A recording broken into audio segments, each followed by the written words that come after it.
जय हिंद प्यारे बच्चों। आज हमारे साथ है पूरे डिफेंस की टीम, जिसमें शुभांकर सर हैं, ज्ञान सर हैं, सुकेश सर हैं, विशाल सर हैं।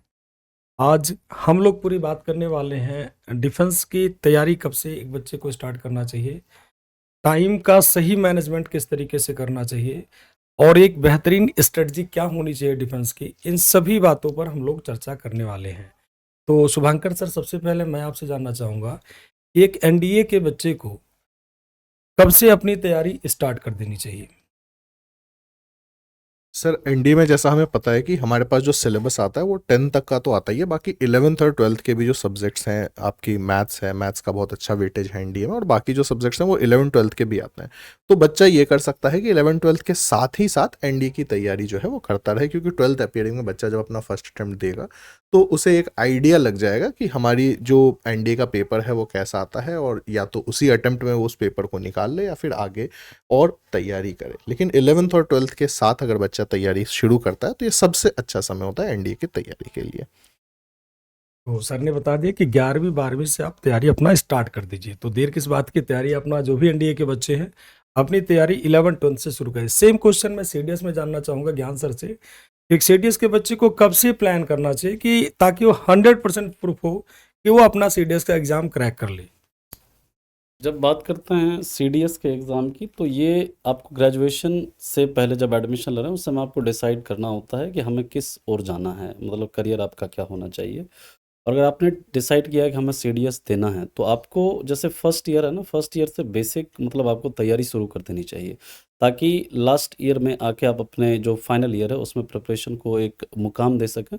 और पहले अटेम्प्ट में अगर आपने अच्छे से प्रिपेयर किया है तो पहले अटेम्प्ट में आप एग्ज़ाम को क्या कर सकते हैं, क्रैक कर सकते हैं। तो आपको ग्रेजुएशन स्टार्ट होने के साथ ही आपको प्रिपरेशन स्टार्ट कर देनी चाहिए। थैंक यू कि भाई ग्रेजुएशन से ही उसे अपनी प्रिपरेशन स्टार्ट कर देनी चाहिए, कुल मिलाकर के कहना ये है। और बहुत सारे बच्चे फाइनल के जैसे फाइनल कंप्लीट कर लेते हैं, उसके बाद वो प्लान करें तो थोड़ा बेटर होता है या नहीं होता, क्या करना चाहिए?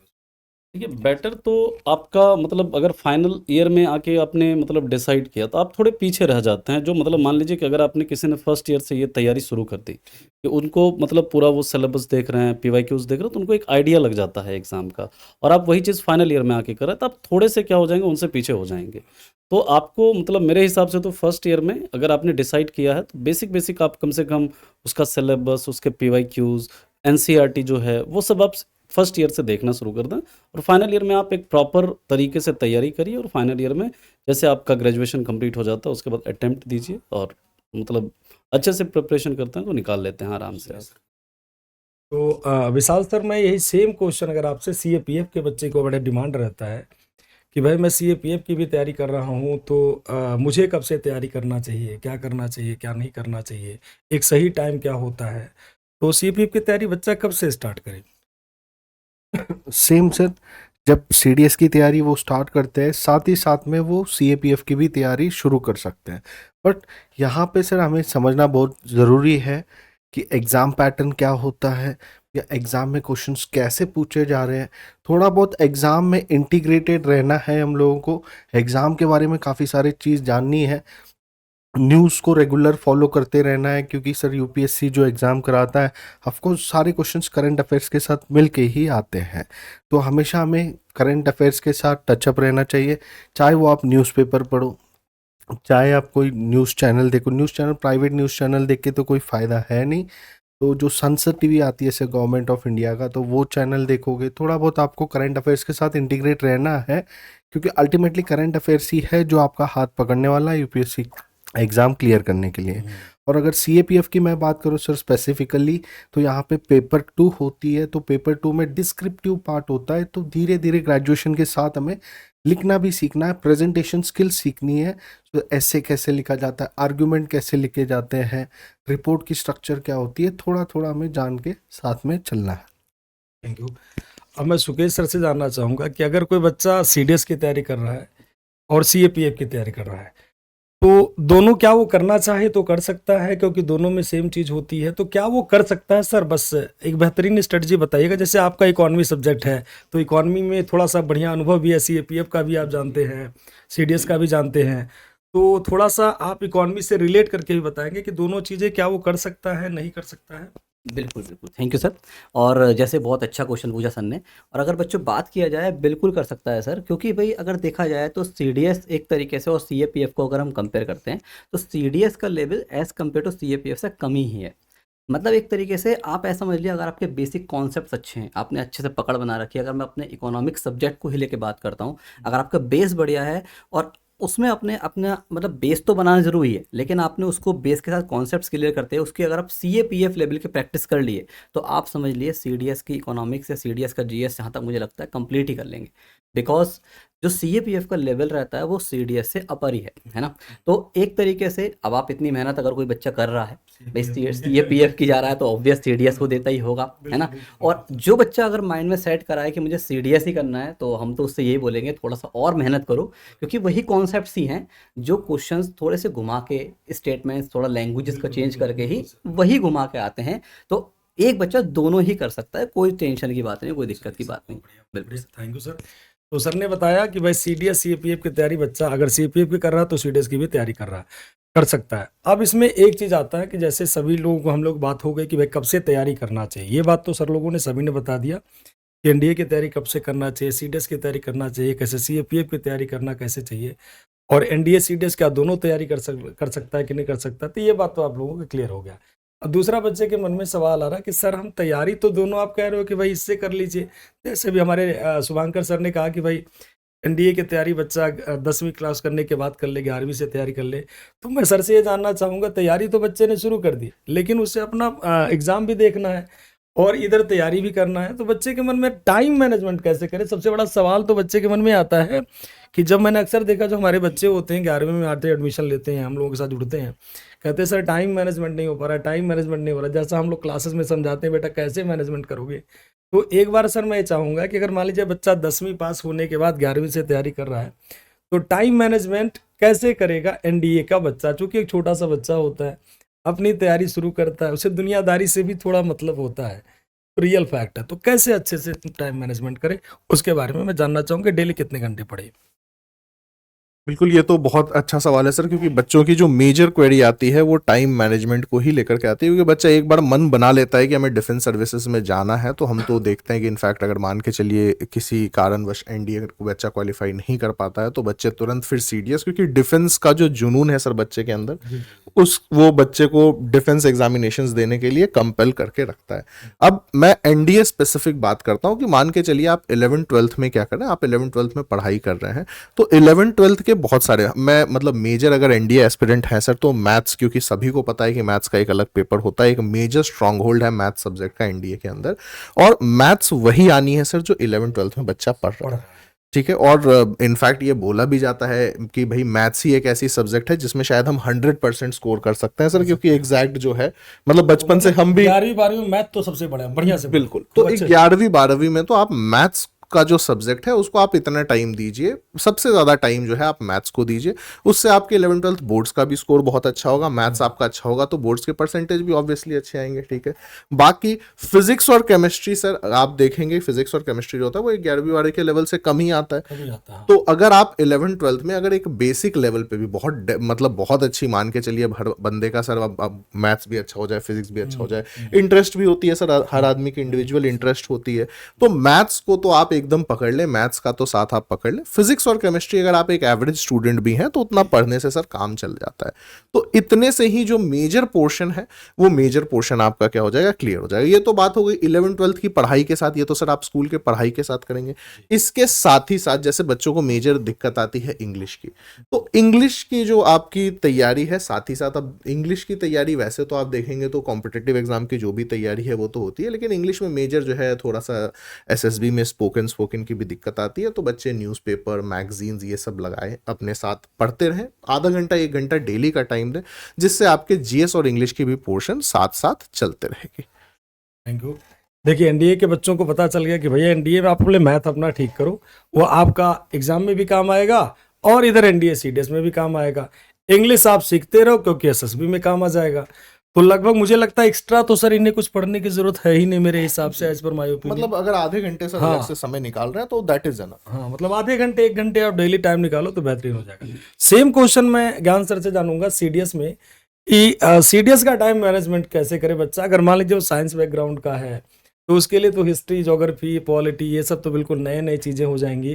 तो उसमें कैसे वो टाइम मैनेजमेंट करे, एक अलग सब्जेक्ट भी उसे पढ़ना है, करंट अफेयर्स के लिए उसे क्या करना चाहिए। तो थोड़ा सा मैं सीडीएस में सर से जानना चाहूंगा कि बच्चा ग्रेजुएशन भी है उसका और ये भी है, तो डेली बच्चे को कितना घंटा अलग से टाइम देना पड़ेगा। देखिए, जब हम बात करते हैं सीडीएस में जो मैन जीएटी का जो पेपर होता है आपका, उसमें आपका जो ह्यूमैनिटी वाले जो बच्चे हैं उनको तो मतलब वो आप कॉलेज में पढ़ेंगे, लेकिन आपको क्या करना है कि इस दौरान जैसे फर्स्ट ईयर के दौरान आपको 2 चीज़ें हमेशा करनी है। इफ सेकंड ईयर के दौरान भी ये चीज़ें आपको हमेशा करनी है कि सुबह-सुबह आप न्यूज़पेपर एक ज़रूर पढ़ें। आप चाहे कोई भी न्यूज़पेपर जो एग्ज़ाम के लिए रेलेवेंट वाला हो, ख़ास करके उसमें आपका जो इकोनॉमी वाला पेज होता है आप उसे पढ़िए, एडिटोरियल वाला पेज है, एक इंटरनेशनल रिलेशन वाला पेज है, इसे आप अच्छे से पढ़ो। दूसरी बात है कि आप करंट अफेयर्स जो है ना, मतलब कि आप आधे घंटे का, जैसे सर ने बताया कि संसद टीवी के ऊपर आपका शो आता रहता है, कुछ स्पेशल सेशंस आते रहते हैं उस पे डिबेट्स आते रहते हैं। आप उसे आधे घंटे सुबह-सुबह कम से कम 1 घंटे से 1.5 घंटे आपको सुबह देना है करंट अफेयर्स के लिए। क्योंकि ये आपका कोई भी, आप चाहे सीडीएस देते हैं या सीएपीएफ देते हैं, करंट अफेयर्स का एक इम्पॉर्टेंट रोल होता है आपका यूपीएससी के किसी भी पेपर में। दूसरी बात करते हैं आपका जो बाकी के सब्जेक्ट हैं, लाइक हिस्ट्री हो गया, पॉलिटी हो गया, ज्योग्राफी हो गया, उसके लिए मैं तो सबसे पहले कहूँगा कि आप एनसीईआरटी पढ़ो, क्योंकि वो आपका फाउंडेशन है। जैसे कोई घर बनता है तो उसका बेस तैयार होता है, उसके ऊपर बिल्डिंग तैयार होती है। तो वो एनसीईआरटी आप पढ़ें, फर्स्ट ईयर में, सेकंड ईयर में पूरा एनसीईआरटी आप बेसिक से कवर करिए। साथ ही साथ इसको भी पढ़ने से पहले आप सिलेबस को अच्छे से पढ़ो कि आखिर इस एग्ज़ाम का डिमांड क्या है। उसके बाद फिर आप क्या कर सकते हैं, जैसे कुछ बेसिक बुक्स हैं, लाइक पॉलिटी की बात करें तो आप लक्ष्मीकांत पढ़ सकते हैं। हिस्ट्री में जैसे कुछ बेसिक बुक्स हैं आप उसे पढ़ सकते हो, और भी मतलब अलग-अलग सब्जेक्ट के जो बेसिक बुक्स हैं आप उसे पढ़िए। सेकंड ईयर तक में आपको क्या करना है, जितना भी ये सब चीज़ें आपको कवर कर लेना है, और फाइनल ईयर में आने के बाद आपको अपने प्रिपरेशन के लिए क्या करना है, मतलब कम से कम सुबह-शाम मिला करके 4 घंटे का टाइम आपको निकालना पड़ेगा। फर्स्ट ईयर, सेकंड ईयर में आप सुबह 1 घंटे निकाल लो, शाम में 1-2 घंटे निकाल लो, दैट इज़ इनफ। लेकिन फाइनल ईयर में आने के बाद आपको थोड़ा-सा फोकस करना पड़ेगा, थोड़ा पेस देना पड़ेगा, पीवाईक्यू की प्रैक्टिस करनी होगी, मॉक करना होगा। उसके बाद आप कर सकते हैं, मतलब फाइनल ईयर में आके आप अटेम्प्ट अगर देते हो, आप ले सकते हैं सिलेक्शन। फिर भी अगर नहीं होता है, आप उसके बाद 1 साल का पूरा ब्रेक लें, उसमें प्रॉपर प्रिपरेशन करके आप जो सेकंड अटेम्प्ट होगा उसमें आप क्लियर कर सकते हो इस एग्ज़ाम को बिना किसी प्रॉब्लम के। तो सर ने बताया कैसे सीडीएस में टाइम मैनेज। अब मैं सेम चीज़ सीएपीएफ में के जो बच्चे हैं वो भी बड़ा परेशान रहते हैं कि पेपर 2 को लेकर के, कि पेपर 2 में टाइम कैसे मैनेज करे, और जो है पेपर 1 भी हमें देना, क्योंकि क्या होता है बहुत सारे बच्चों का हमने देखा पेपर 1 तो क्लियर हो जाता है सर, लेकिन पेपर 2 में आके फंस जाता है। जैसे अभी प्रीवियस ईयर भी हम लोगों के बहुत सारे बच्चे रिकमेंडेड हुए, बहुत सारे सेलेक्ट हुए, उसमें से तो बहुत सारे बच्चे ऐसे भी रहे जो पेपर 2 में जा करके रुक गए।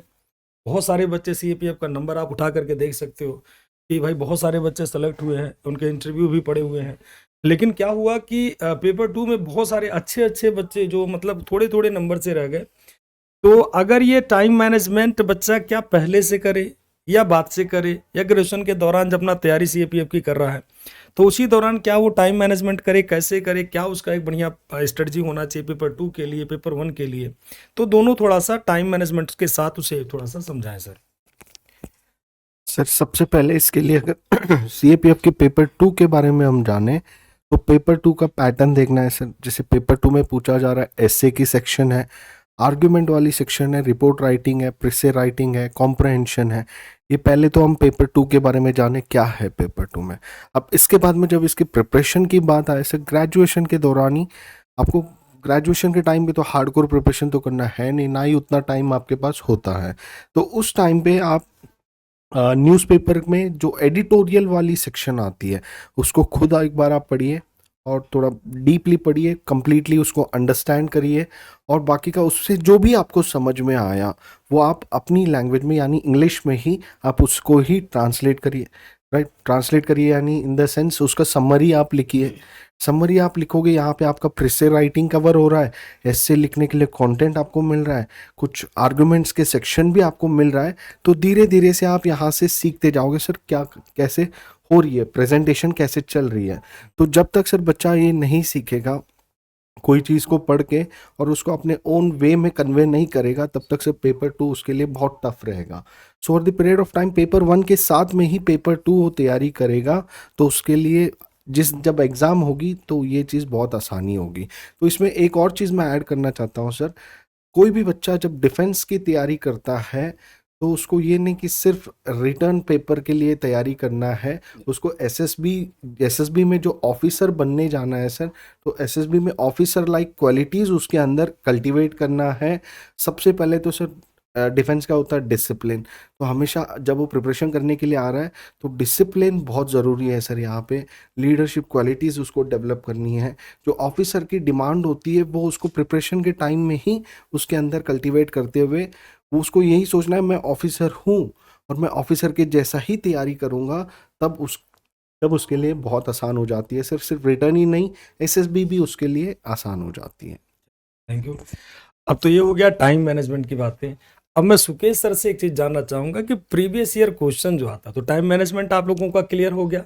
अब बच्चों के मन में एक बड़ा कॉमन सवाल रहता है कि प्रीवियस ईयर तो प्रीवियस ईयर चाहे एनडीए का हो, सीडीएस का हो, सीएपीएफ हो, तो मैं सुकेश सर से जानना चाहूंगा कि इसका क्या रोल है प्रीवियस ईयर का और कितने दिनों का प्रीवियस ईयर बच्चे को करना चाहिए। सबसे पहले तो सवाल यह है सर से कि भाई प्रीवियस ईयर बच्चे को क्यों लगाना चाहिए, पहला सवाल है। क्या उससे क्या पता चलेगा बच्चों को कि भाई क्यों लगाना चाहिए और कितने साल का लगाना चाहिए, इसका क्या एग्जाम में महत्व है।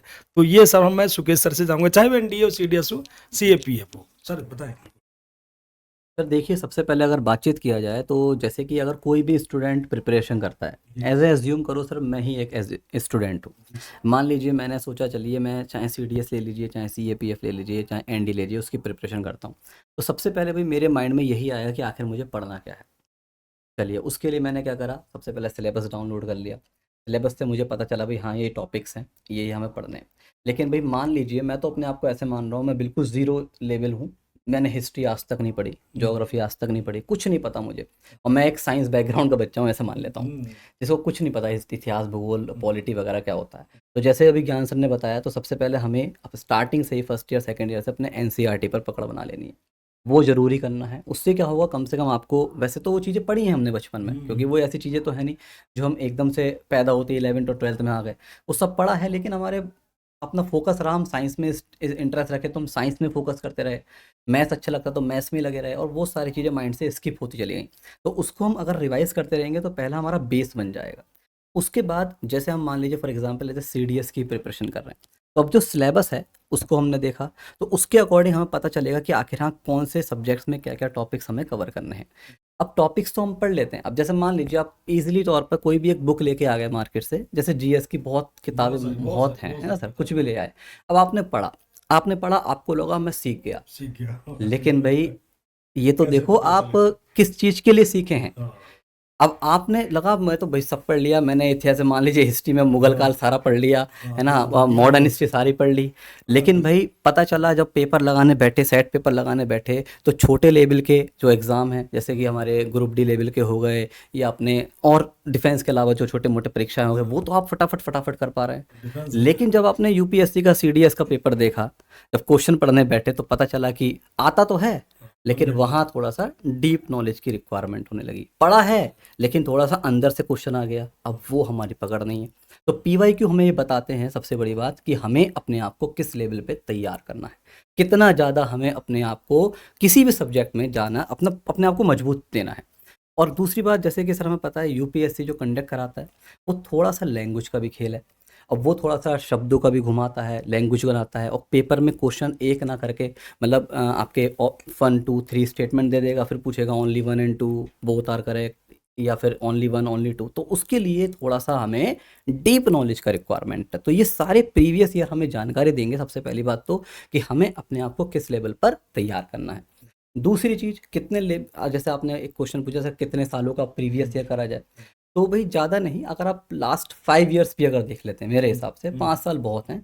तो आपको 5 साल के अगर प्रीवियस कर पा रहे हैं आप और आपको ईज़िली हो रहा है, जैसे कि अब लास्ट ईयर ही हुआ हो, उसके क्वेश्चन करे आपने, उसके कॉन्सेप्ट्स क्लियर हो रहे हैं, आप समझ पा रहे हैं, तो इसका मतलब ये है कि आपकी तैयारी अब सही डायरेक्शन में आ गई है ना? तो 5 साल का मैं बोलूँगा सर, 5 साल के PYQs तो कम से कम आप लेके चलिए, कम से कम। बाकी तो आप 10 साल करेंगे तो बहुत ही अच्छी बात है। और वैसे भी सर देखिए, एक बार कॉन्सेप्ट्स क्लियर हो जाते हैं तो फिर तो आप कितने भी साल भी उठा लो प्रीवियस की, क्या ही कोई दिक्कत है फिर कोई है ही नहीं, है ना सर? लीजिए सर। चलिए सर, थैंक यू।